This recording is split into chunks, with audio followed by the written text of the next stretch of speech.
Hello. Hello, আসসালামু আলাইকুম সুমন ভাই। ওয়ালাইকুম সালাম। ভাই আমি পারভেজ। আপনি বলছিলেন না পাসপোর্টটা হইলে আপনারে ফোন দিতে, আমি তো পাসপোর্ট ভাও গেলাইছি ভাই। Good good. আসসালামু আলাইকুম ভাই। কেমন আছেন ভাইজান?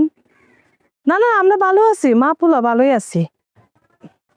ভাইজান, আমি একটা কামে আপনার কাছে ফোন দিছিলাম, মানে একটা জরুরি কামে।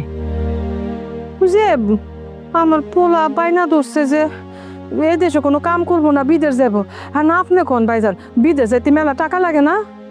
আমি এত টাকা কই পামু? করতেছিলাম কি ভাই, আমি আমার বাড়িটা বন্ধক রাখতে চাই। হ্যাঁ, তাতে যদি কিছু টাকা পয়সা পাওয়া যায় আর যা আছে টুকটাক বিক্রি করে সলডারে বিদেশ পাঠাতে চায়, তাহলে আমার দুইজনের একটা গতি হয়।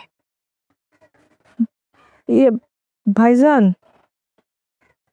আপনি যদি চান আমার বাড়িটা কিনেও নিতে পারেন। হ আপা।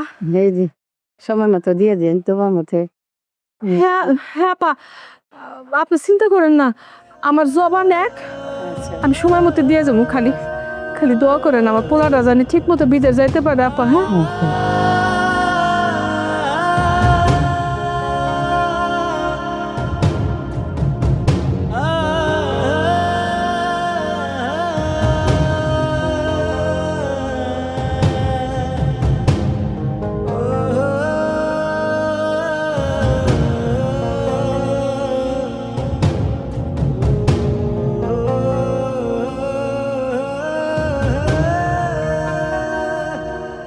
হ্যালো।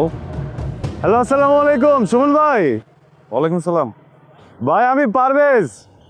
আপনি বলছিলেন না পাসপোর্টটা হইলে আপনারে ফোন দিতে, আমি তো পাসপোর্ট ভাও গেলাইছি ভাই। Good good. ভাই এখন আমি কি করুম? তুমি কি এখনো পাসপোর্ট অফিসের সামনেই আছো নাকি বাড়িতে চলে গেছো? আমি অফিসের সামনে আছি ভাই। Good good. তুমি এক কাজ করো, ওখানে তুমি থাকো, আমি আসতেছি। আমার 15-20 মিনিট সময় লাগবে, বেশি লাগবে না। আজ কোনো সমস্যা না ভাই, তাহলে আমি এই জায়গায় খারাইলাম। ওকে ওকে ওকে। আশেপাশে দেখো কিছু দোকানপাট আছে, হ্যাঁ ওইখানেই বসো, আমি এসে কল দিচ্ছি। আচ্ছা ঠিক আছে ভাই, ঠিক আছে, আসসালামু আলাইকুম। ওকে, ওয়ালাইকুম সালাম।